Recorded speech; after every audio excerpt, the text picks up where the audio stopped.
Okay. So we are recording now. So this is the Volunteer Tutor and Classroom Aide webinar series. We do this 9:30 on the second Tuesday of every month. You're welcome to join live, and we do record it for those of you who can't join live. My name is Rachel Barron. I'm with Professional Learning Opportunities and the Digital Literacy and Distance Education Project. And today we're going to be talking about going beyond great job, responding to student work. Oh, and Faith, that's perfect. I will be doing a couple interactive things, so feel free to use the chat.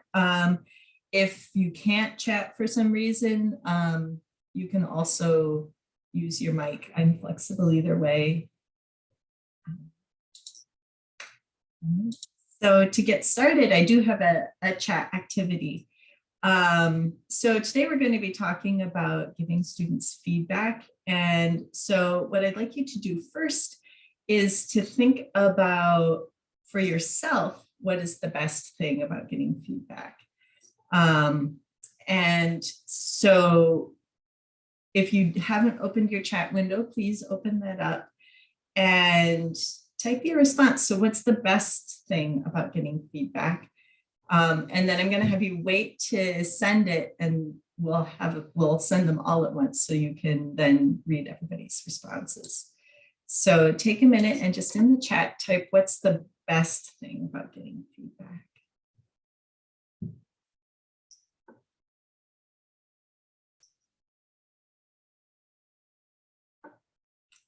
And if you have trouble accessing the chat, let me know.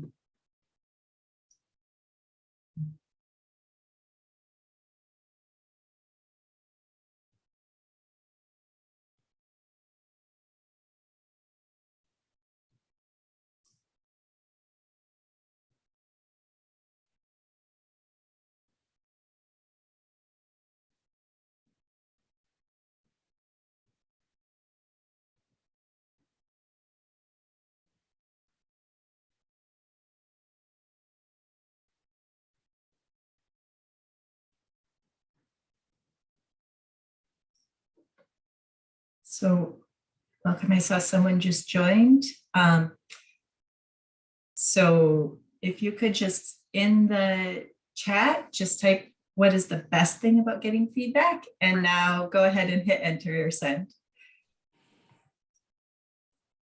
All right, so I see a few people have sent things, good. So you can adjust your plans if necessary, knowing that you're on track, or if you need to adjust your course of action. Makes you feel someone is paying attention to your work and that your progress is important.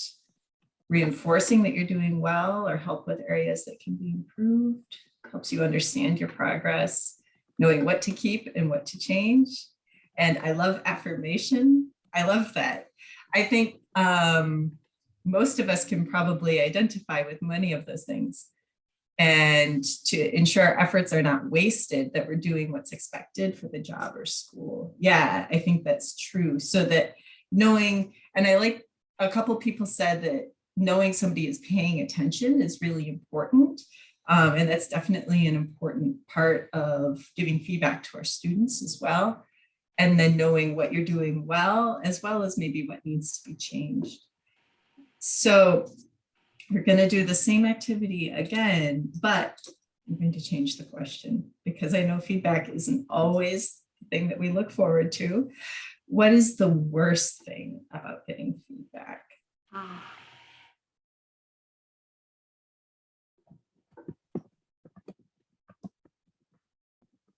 So again, I'm going to give you a minute to type in your answer, and then when I say okay, then we'll all enter them at once.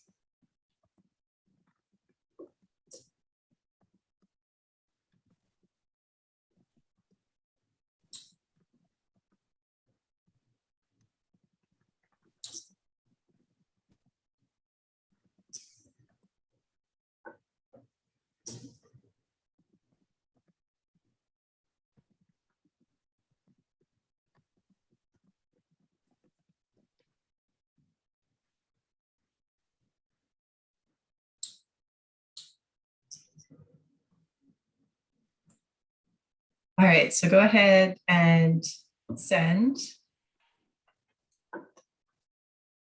Okay. So Janet says, hearing hard truths, if we are not doing well, it can deflate us. And if given harshly, can demotivate us, definitely. Doesn't always feel good to be corrected. And it's hard not to be defensive, even when you know the feedback is right. That's very true. That's something that I struggle with myself. When the feedback isn't relevant, definitely, or to find out you've been ineffective or on the wrong track. And I hate criticism because it makes me question my competence. That's definitely something I think many of us can identify with. Exposing myself to possible negative comments, and sometimes it's tough to face mistakes. So I think both the good things and the bad things about getting feedback are things that you want to hold in your mind when you're talking to your students, right? That sometimes getting feedback can be really affirming. It lets you know people are paying attention. It can show you what you're doing well, and sometimes show you, like, give you ideas for things you can do well, better in the future. But then it can be really hard sometimes to take feedback, especially if you're getting negative or harsh feedback, or if somebody's telling you things that aren't relevant. So those are things that we'll want to avoid when we're talking to students. All right, so I think we're all on pretty much the same page here about what is important and sort of how it can feel to receive feedback. So I'm going to step back for a minute and we'll talk a little bit about what feedback is, and then I'll give you some more concrete pointers about what we can do when we're talking to students and working with students. So feedback is information that tells you whether or not you have met your goal. And it can also indicate how close you were to meeting your goal, or what you can do to improve. And before we get into all the things that we can tell our students, it's worth remembering that not all feedback is verbal, and not all of it even comes from another person. So sometimes you have automatic feedback. So if you throw a basketball, you don't normally need someone to tell you whether or not it went through the hoop, right? You can just see that. And automatic feedback can be really powerful because it allows the learner to get a feel for how well they're doing on their own. There are lots of online tools and applications that can be used to help students get automatic feedback. And some of them are really useful, but usually in most cases, learners are still going to need more information in order to help them improve their skills. So if you think about putting the basketball through the hoop, you can see whether the basketball went through the hoop or not, but you may not know why it didn't go through. So that's why you need the coach sometimes to tell you where to put your feet, how to bend your knees, where to put your hands, right? Or if with baking, if the bread rose, I mean, I love watching the Great British Baking Show. Sometimes they just say, this didn't rise long enough, right? Or sometimes they'll give really detailed feedback. You don't have enough salt, or you have too much flavoring. So there's a range of feedback there where sometimes it's helpful, and sometimes it's just, yes, this worked, no, this didn't work. If you're an expert, sometimes just seeing whether the ball went through the hoop is good enough. But for our students, they often need a little more feedback, right? So that's what we're going to be working on today, is how to give students a little more detail. So when you're responding to student work, there are 6 things that I'm going to be talking about particularly. The first thing is that you want to agree on the goal. So I think somebody said that it's not helpful to receive feedback that's irrelevant, right? So you and your student need to agree on the goal of what's important. You want to encourage self-evaluation so that the student learns when they're working how to tell whether they're on the right track. You always want to honor the student effort. Our students work really hard. Even just showing up sometimes is really a challenge for them. So you want to make sure, as we said, that they're getting that affirmation, somebody is paying attention, right? refer to evidence of things that you see so that you can really point to exactly what they're doing well or what they need to improve. Building on strengths is a good way to avoid some of those negative reactions that you can feel when you are receiving feedback, and then connecting to future actions. And since we do have a smaller group, at any point, if you want to speak up, feel free to unmute yourself or put something in the chat. I see some people, Faith had to leave because her internet connection is poor, but just feel free to use the chat if you have something you want to add. So as I said, agreeing on the goal is really important so that students know the point of what you're asking them to do. And this can go both ways. So you want to let them know what you are looking for in an activity, but also ask them if there's something that they would like to get feedback on. It feels a lot better to receive feedback if you've asked for it. Even though sometimes it's still hard, at least you know why somebody is telling you what they are, right? And if you're a classroom aide, you can always check with the teacher about what the goal is if it's not clear, so that you know what to look for when you're talking to students. So for example, well, what subjects are you teaching right now? Somebody want to either speak up or put it in the chat what you're working on with your students? Ooh, science. Nice.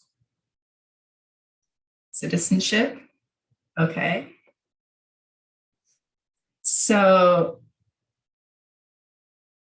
I'm reading your phonics. Good. So if you're working on science, you're probably doing a lot of reading and answering questions, right, with your student.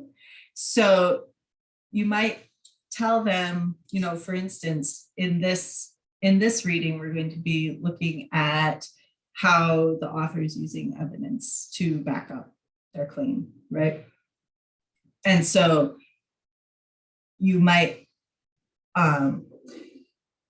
so then when you're talking to your student, you're saying the questions here are going to be about finding evidence. So that's what I'm going to be paying attention to. If there are words you don't understand, you can feel free to ask me, but we're going to be focusing on finding that evidence, right? Or if you're working on citizenship, you might want to, that there are certain things that you're going to be looking at. So today we're just going to be looking at reviewing facts that we've talked about before, or we're going to be trying to learn some new facts. But always find out from the student if there's something that they want to work on. So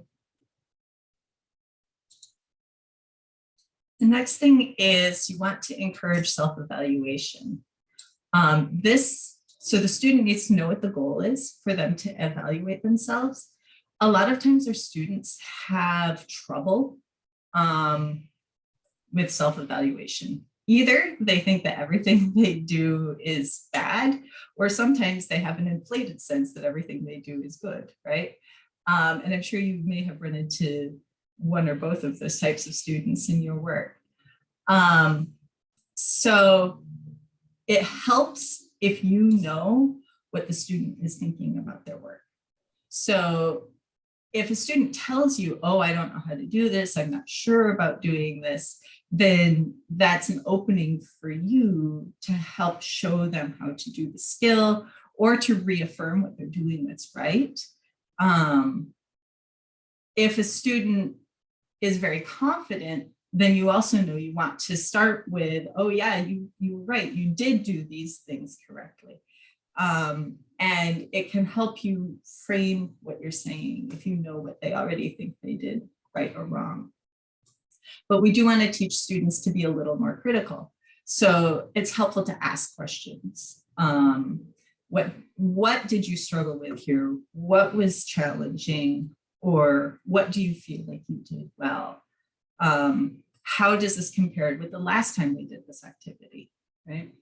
So if you're doing a lot of memorization, so with phonics or citizenship, you're doing a lot of memorization, you can say, well, last time you got, 10 of these correct, this time you got 12. So that's a very concrete thing that you can teach the student to do.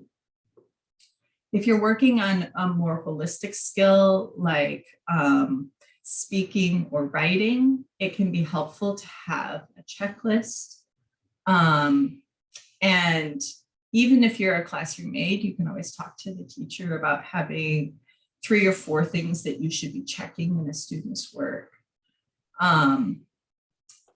So I want to say it's easy to get sort of wrapped up into making a lot of checklists and rubrics, but if you're working with just 1 or 2 students, usually just talking and asking a couple of open-ended questions is enough to help them to start to look at their work critically.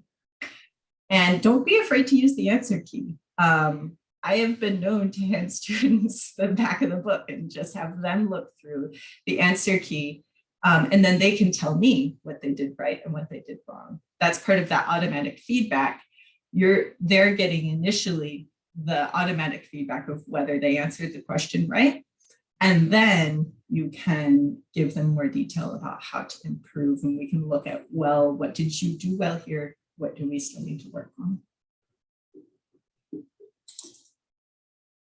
So something that we had talked about that some of you mentioned before was that feedback can really make you feel like somebody's paying attention. And so that's something that I want to dive into a little bit more here. When you are working with a student, you want to show that you are paying attention. So I have some examples here, but what's something that you do when you work with your students to show that you are giving them your attention?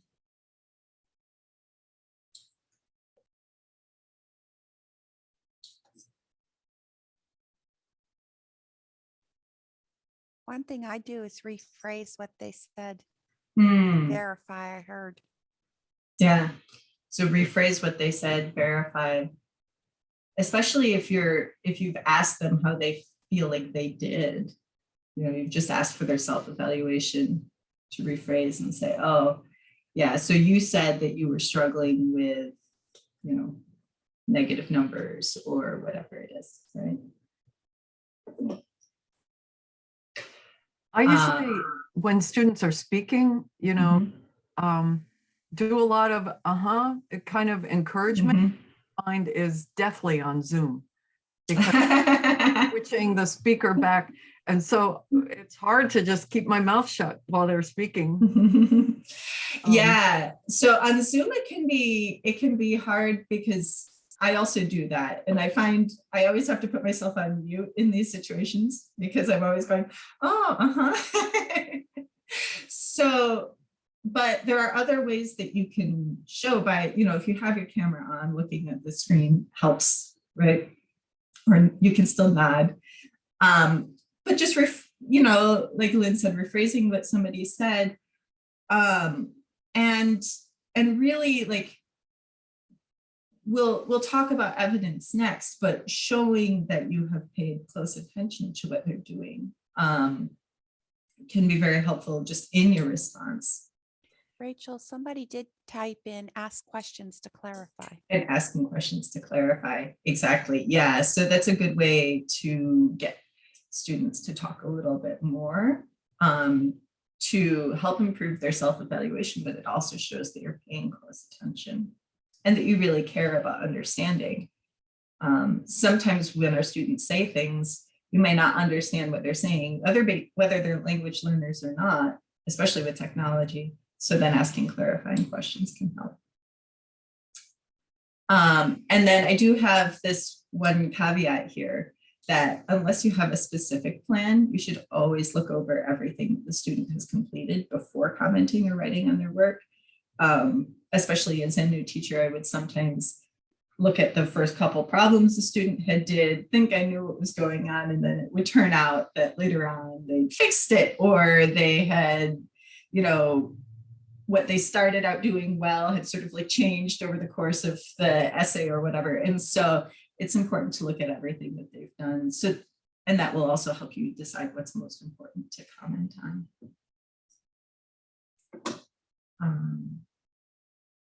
And I will say, if you end up in a classroom situation because you're a classroom aide, sometimes this doesn't involve telling other students, I'm sorry, I'm working with this, you know, I'm working with Joe right now, I'll get to you in a minute, right? And that shows both students that you're taking your work seriously. So the next step that I have here is referring to evidence.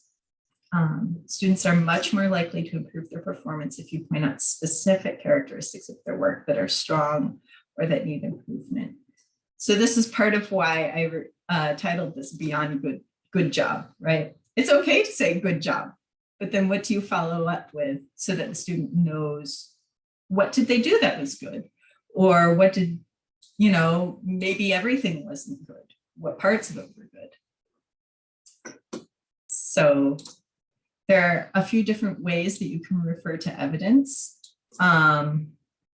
So I always like to comment on students using strategies that we've worked on in class. So I noticed that you put the number back into the equation to check your work, or you broke the word into chunks and that helped you read it. So showing the student what they did that works. Sometimes students don't even realize that they're picking up these strategies. And so it's helpful to reflect back to them what they're doing. I also like to look for patterns. Rather than correcting every tiny little mistake, which can be sort of demoralizing, it can help to point out to the student what they're doing well and what they still need to work on.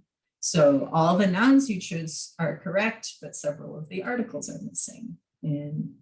Or you're dividing correctly, but you made some arithmetic mistakes with the multiplication and subtraction. So even though you aren't getting the right answer, you're still doing the process correctly. We just need to work on some math facts maybe. And then just other sorts of evidence to show students how well they're doing. So you read all but one of your sight words correctly on the first try, or every one of your examples is clearly connected to the main idea. And it's really important when you are giving students feedback that you're only focusing on one or two things. You want to choose the things that will make the most difference to the student right now. What's really going to improve their level of work? If the student is really struggling with many of the skills that are involved in an assignment, you can either choose one or two, choose the thing that's going to make the biggest difference, or you might just need to be giving the student easier work, or take some of those skills apart and work on them individually.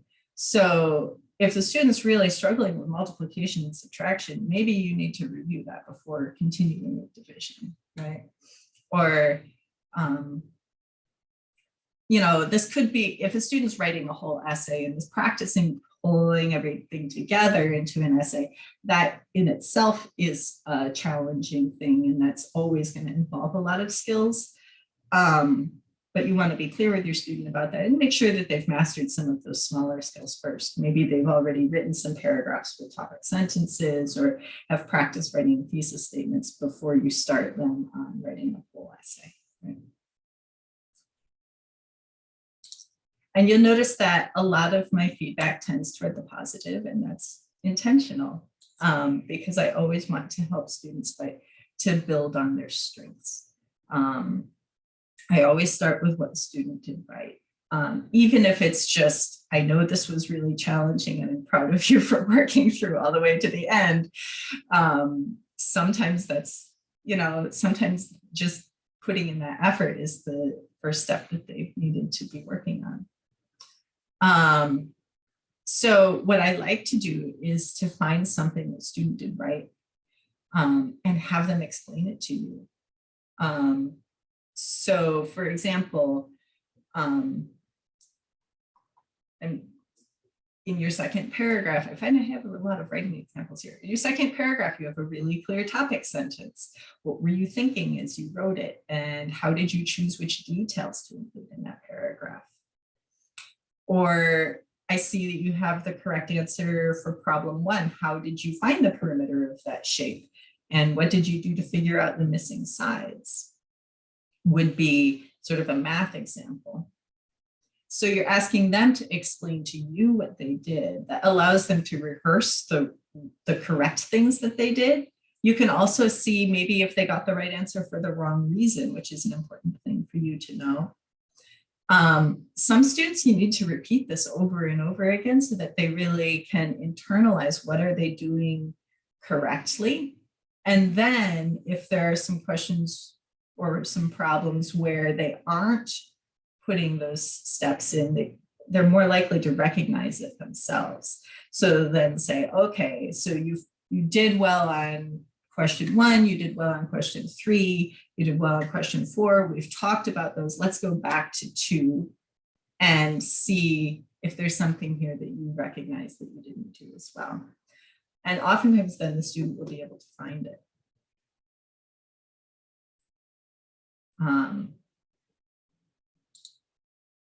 So then, of course, a very important step is to connect what you're doing to the future action. So if you get feedback and you don't know what to do with it, even if it's good feedback, sometimes you're just sort of like, okay, now I'm going to move on with my life. Why should I listen to you?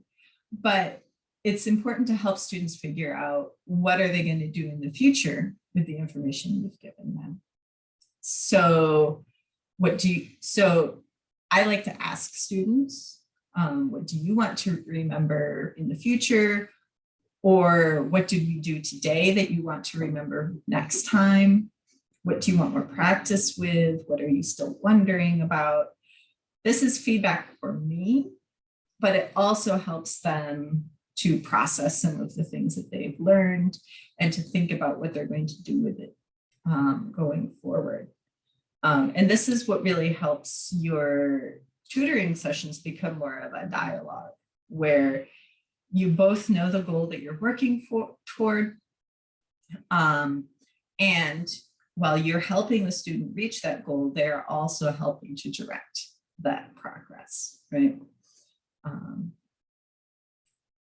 And then also it helps you next time when you're presenting your next lesson, you can start by saying, hey, you said you needed more practice with this.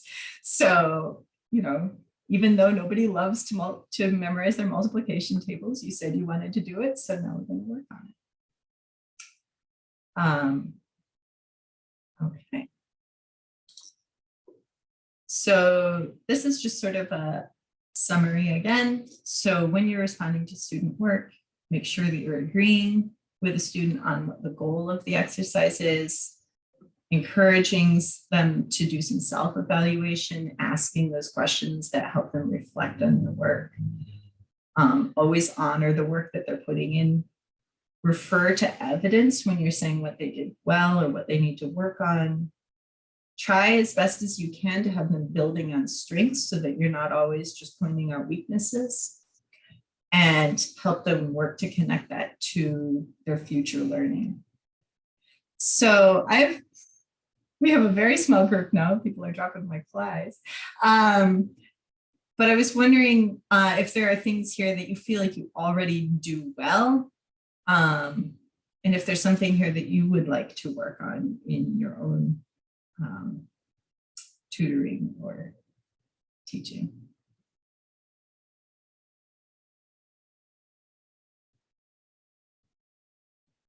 And feel free to put it in the chat or unmute yourself.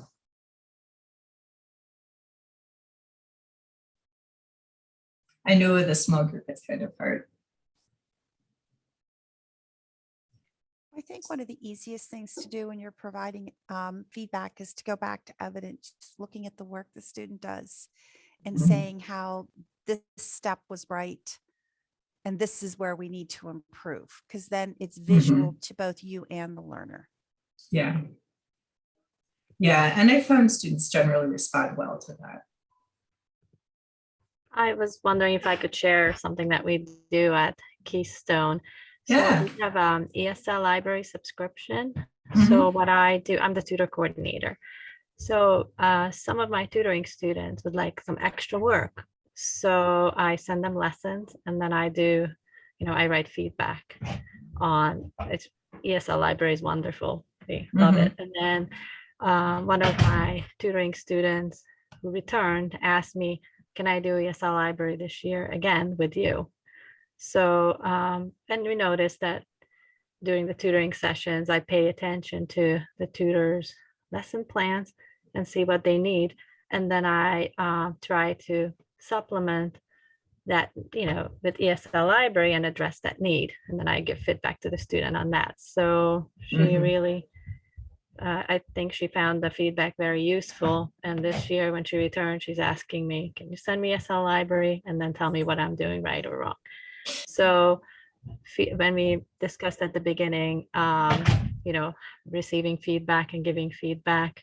So that made me feel very happy because I got the feedback I was hoping for. Yeah. So That's my your little- student asking for more feedback is good feedback for you. Yeah. So, Yeah. I like that part. Well, and that's a good point too, that sometimes having things written down can be helpful for students as well. It's one thing to hear someone say, oh, what you did in here was good and here you need to work on this. But sometimes if you have it written down, it's easier to go back.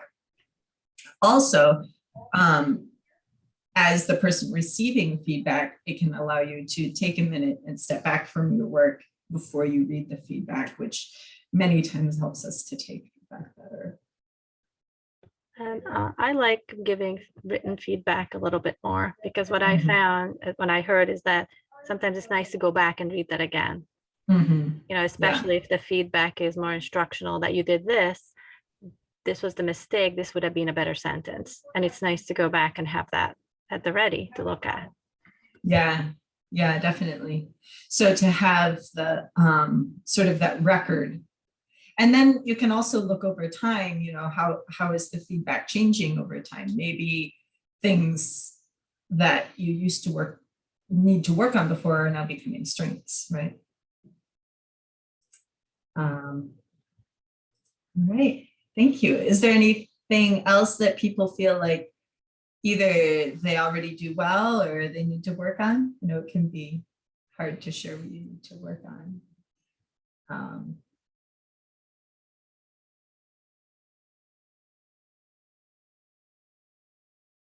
I'm sorry, did you mean for me to elaborate on? No, I was just opening it to anybody who wants to share.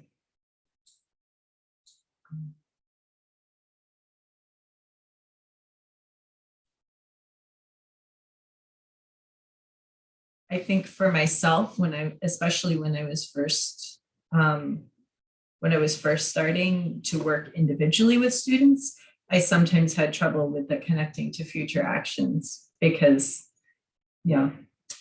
that can be a challenge to remember. Okay, we now need to think about what to do next. We've just spent all this time staring at the paper. You kind of want to put it away, but then to stop and pause and say, well, what do we want to remember next time can be a challenge.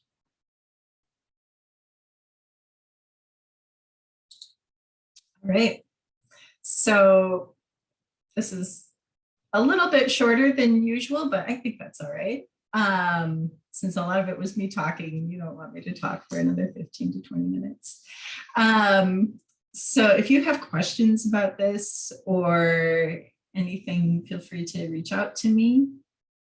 And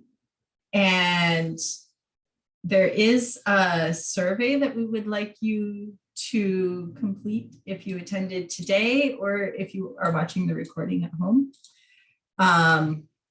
And so to access the survey, you should go to the PD portal course. Or I was going to put it in the chat, but I can't seem to copy out of my PowerPoint notes for some reason. It's the one thing I didn't practice at that time. So, so maybe when we, at the end, I'll stick it in the chat if you want to hang on. But the survey is on the PD portal. Next month's webinar should be really good. Allison Ludlow is a really excellent presenter, and it's going to be on tutoring students with learning differences.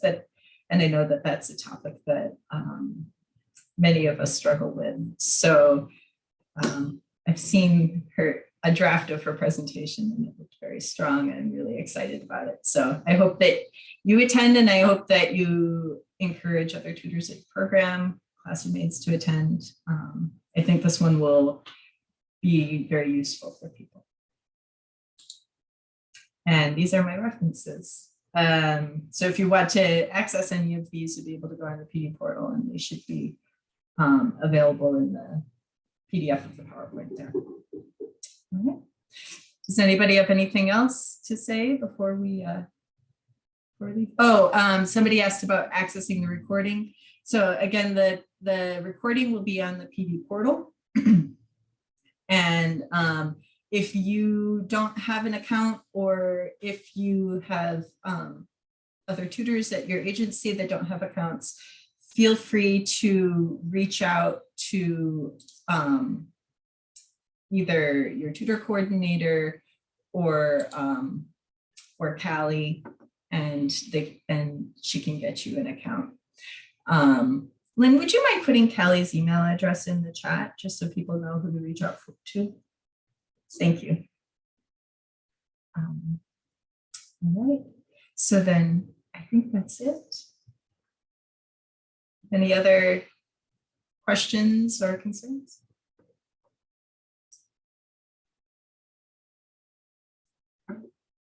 Well, it was good to see you, and we hope to see you next month.